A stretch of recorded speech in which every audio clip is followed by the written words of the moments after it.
नमस्ते और स्वागत है। आज की चर्चा के लिए जरा एक पल को सोचिए। आप सुबह उठते हैं और सब कुछ अजीब तरह से शांत है। बाहर कोई ट्रैफिक नहीं, आपका मोबाइल डेड है, कोई सिग्नल नहीं, बत्तियां नहीं जल रही, इंटरनेट बंद है और जब आप नल खोलते हैं तो बस एक फुसफुसाहट की आवाज।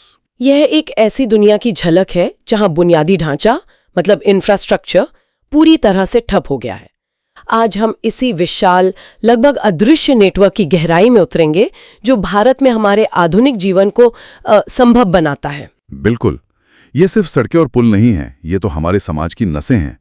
हमारे पास जो स्रोत है वो भारत के विकास की कहानी को इसी इंफ्रास्ट्रक्चर के नजरिए से देखता है और इसकी शुरुआत होती है डॉक्टर APJ अब्दुल कलाम के एक बहुत ही गहरे विचार से। हाँ, उन्होंने कहा था एक विकसित भारत वो होगा जहां शहरी और ग्रामीण क्षेत्रों में एक समान बुनियादी ढांचा हो, मतलब सड़कें, बिजली, पानी, संचार सब बराबर। यह सिर्फ विकास का नहीं बल्कि बराबरी का भी सपना था। बिल्कुल, और यहाँ बुनियादी ढांचा को समझना जरूरी है।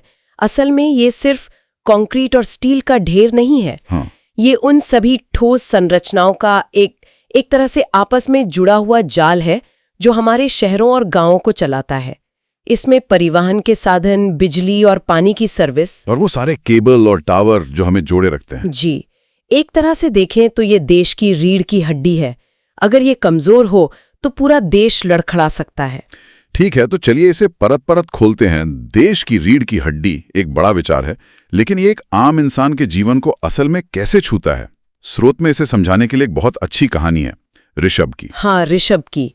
वो दिल्ली में काम करता है और महाराष्ट्र में अपने घर तलेगांव जा रहा है। और उसकी यात्रा अपने आप में इंफ्रास्ट्रक्चर का एक टूर बन जाती है। बिल्कुल, वो अपनी कार से निकलता है, एक चौड़े चिकने पुल को पार करता है, फिर कार को एक मल्टी लेवल पार्किंग में खड़ा करता है जो खुद में इंजीनियरिंग का एक नमूना है। अच्छा। वहां से वो मेट्रो पकड़ता है जो जमीन के नीचे और ऊपर दौड़ती है, फिर मुख्य रेलवे स्टेशन से एक तेज रफ्तार ट्रेन और आखिर में बस और ऑटो रिक्शा से अपने गांव पहुंच जाता है। हाँ, मतलब एक ही यात्रा में कम से कम 5 अलग अलग तरह के परिवहन इंफ्रास्ट्रक्चर का इस्तेमाल हो गया। जी, लेकिन कहानी में एक दिलचस्प मोड़ तब आता है जब उसकी मुलाकात ट्रेन में सतीश नाम के किसान से होती है। और यहीं पर बात और गहरी हो जाती है। हाँ, यही वो जगह है जहां इंफ्रास्ट्रक्चर का असली गहरा मतलब समझ में आता है।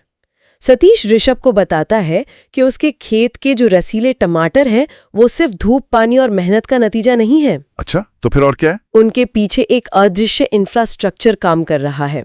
खेतों तक पानी पहुंचाने के लिए नहरें और बिजली से चलने वाले पंप, मतलब जल और ऊर्जा इंफ्रास्ट्रक्चर। बिल्कुल। फिर उन टमाटरों को बिना खराब हुए शहर की मंडी तक पहुंचाने के लिए पक्की सड़कें, लॉजिस्टिक्स। उन्हें कुछ दिन ताज़ा रखने के लिए कोल्ड स्टोरेज जो फिर से बिजली पर चलता है, और सबसे जरूरी अपने फोन पर इंटरनेट के जरिए मंडी का भाव पता करना ताकि उसे सही कीमत मिले। वाह, मतलब ये हुआ कि एक किसान की सफलता सिर्फ खेती पर नहीं बल्कि लॉजिस्टिक्स और जानकारी तक उसकी पहुंच पर भी निर्भर करती है। ये तो सोचने का पूरा नजरिया ही बदल देता है। आपने बिल्कुल सही पकड़ा। सतीश के लिए इंटरनेट उतना ही जरूरी है जितनी की सड़क। ये एक पहेली की तरह है। अगर नहर में पानी ना हो या बिजली चली जाए या सड़क टूट जाए या इंटरनेट बंद हो जाए तो कोई भी एक टुकड़ा गायब होने पर सतीश की पूरी मेहनत पर पानी फिर सकता है। इससे पता चलता है कि ये सभी सिस्टम एक दूसरे पर कितनी गहराई से निर्भर हैं। और शायद आपात स्थितियों में भी इसकी भूमिका होती होगी, जैसे बाढ़ या भूकंप के समय। निश्चित रूप से। ऐसी स्थितियों में अच्छी सड़कें और पुल ही तो राहत सामग्री और बचाव दलों को प्रभावित इलाकों तक पहुंचाने का जरिया होते हैं, और यही इंफ्रास्ट्रक्चर राष्ट्रीय सुरक्षा के लिए भी बहुत महत्वपूर्ण है। तो ये तो हुई इंफ्रास्ट्रक्चर की अहमियत। अब यहां से बात और भी दिलचस्प हो जाती है। चलिए भारत के इस विशाल परिवहन नेटवर्क को थोड़ा और करीब से देखते हैं।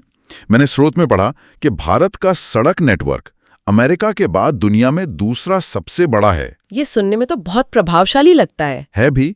इसका मतलब है कि देश के कोने कोने को जोड़ने के लिए सड़कों का एक विशाल जाल बिछा हुआ है। इसमें गांव की छोटी सड़कों से लेकर स्टेट हाईवे और फिर देश के बड़े शहरों को जोड़ने वाले नेशनल हाईवे और एक्सप्रेसवे तक शामिल हैं। जैसे वो स्वर्णिम चतुर्भुज। हाँ, स्वर्णिम चतुर्भुज इसका एक बेहतरीन उदाहरण है, जो दिल्ली, मुंबई, चेन्नई और कोलकाता को जोड़कर एक तरह का आर्थिक गलियारा बनाता है। और NH-44 जो श्रीनगर से कन्याकुमारी तक 4000 किलोमीटर से ज्यादा लंबा है। वो देश को उत्तर से दक्षिण तक एक ही धागे में पिरोता है। बिल्कुल, लेकिन हर जगह, खासकर पहाड़ों में या घने जंगलों में, सीधी सपाट सड़कें बनाना तो मुमकिन नहीं होता। हाँ, वहाँ क्या होता है? वहीं पर इंजीनियरिंग के चमत्कार यानी पुल और सुरंगें काम आती हैं। जैसे असम का ढोला सदिया पुल, उसे भूपेन हजारिका सेतु भी कहते हैं। वो 9 किलोमीटर से भी ज्यादा लंबा है और ब्रह्मपुत्र नदी पर बना है, जो असम को अरुणाचल प्रदेश से जोड़ता है। और इसका असर क्या हुआ होगा वहाँ के लोगों पर? सिर्फ समय की बचत हुई या कुछ और भी? नहीं, ये सिर्फ समय की बचत नहीं है, ये जीवन बदलने वाली बात है। इस पुल के बनने से यात्रा का समय 4 घंटे कम हो गया। 4 घंटे? जी। पहले लोगों को नावों पर निर्भर रहना पड़ता था, जो बाढ़ के दौरान तो महीनों बंद रहती थीं। अब सोचिए, सतीश जैसा कोई किसान अपनी सब्जियां खराब होने से पहले बड़े बाजार तक ले जा सकता है। सही बात है। और किसी बीमार व्यक्ति को समय पर अस्पताल पहुंचाया जा सकता है। बिल्कुल, भले ही नदी में बाढ़ आई हो। ये इंफ्रास्ट्रक्चर का मानवीय चेहरा है। और आधुनिक इंजीनियरिंग के चमत्कार के ठीक विपरीत स्रोत में मेघालय के जीवित जड़ों से बने पुलों का भी जिक्र है। ये तो कुछ अविश्वसनीय सा लगता है। ये सच में अद्भुत है। प्रकृति और इंसान के तालमेल का एक शानदार नमूना। वहाँ की खासी और जयंतिया जनजातियां फिकस इलास्टिका यानी इंडियन रबर ट्री की जड़ों को दशकों तक धीरे धीरे एक दिशा देती हैं। दशकों तक? हाँ, वो बांस के ढांचे का इस्तेमाल करके जड़ों को नदी के पार बढ़ने के लिए गाइड करते हैं और सालों साल में वे जड़ें आपस में जुड़कर इतनी मजबूत हो जाती हैं कि एक जीता जागता पुल बन जाता है। मतलब ये पुल बनाए नहीं जाते, उगाए जाते हैं। बिल्कुल, और क्योंकि ये जीवित है, ये समय के साथ और मजबूत होते जाते हैं। कुछ पुल तो 500 साल से भी ज्यादा पुराने हैं। 500 साल? जी।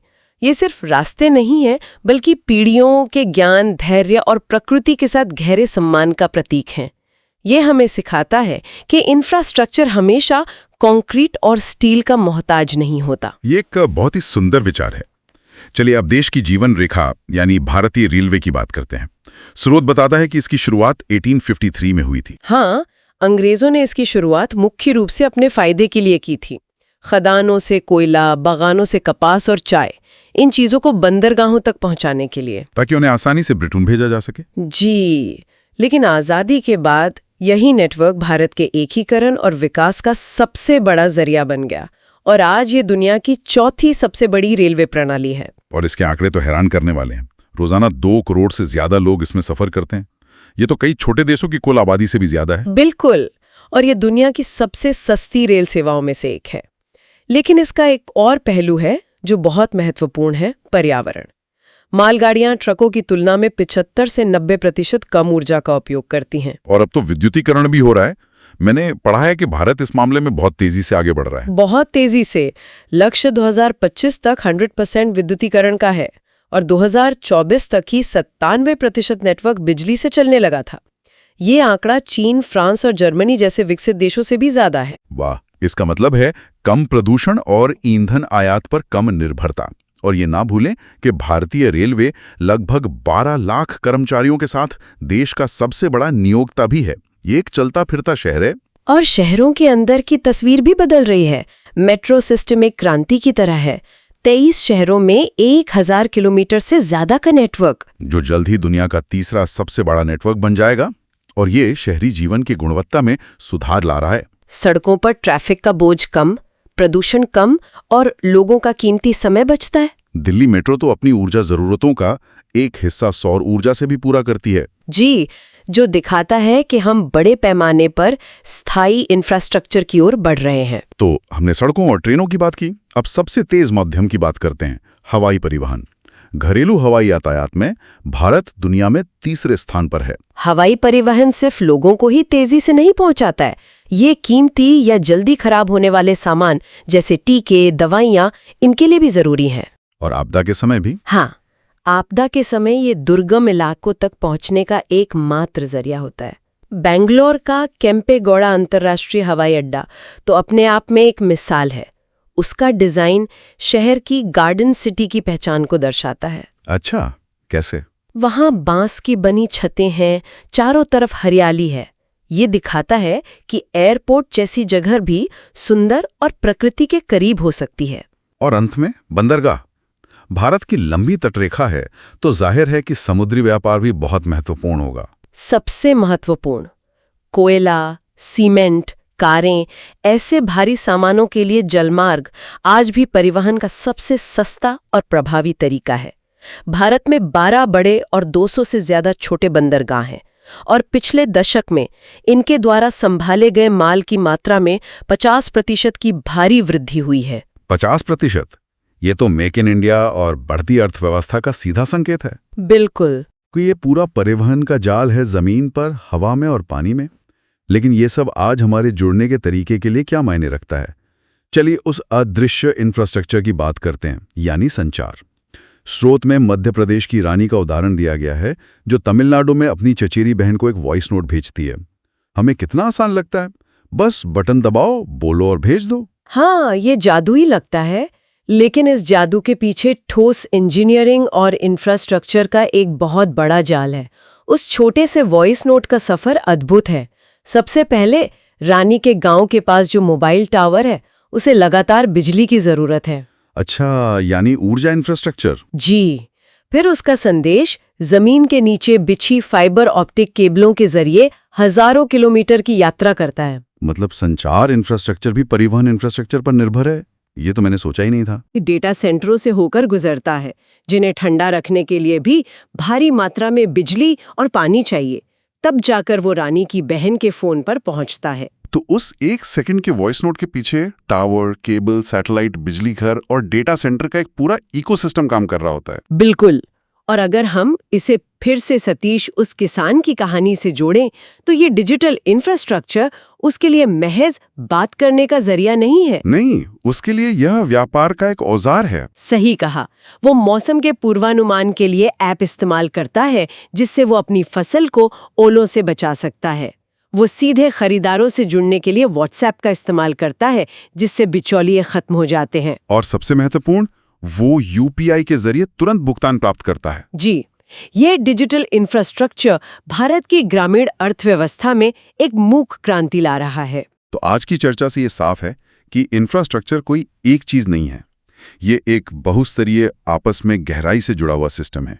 ये एक तरफ वंदे भारत ट्रेन और अटल सेतु जैसे आधुनिक इंजीनियरिंग के चमत्कार हैं, तो दूसरी तरफ मेघालय के जीवित जड़ों के पुल जैसा प्राचीन ज्ञान भी। हाँ, ये सच में देश के आर्थिक और सामाजिक जीवन को चलाने वाला इंजन है। और विकास का पैमाना वाकई प्रभावशाली है।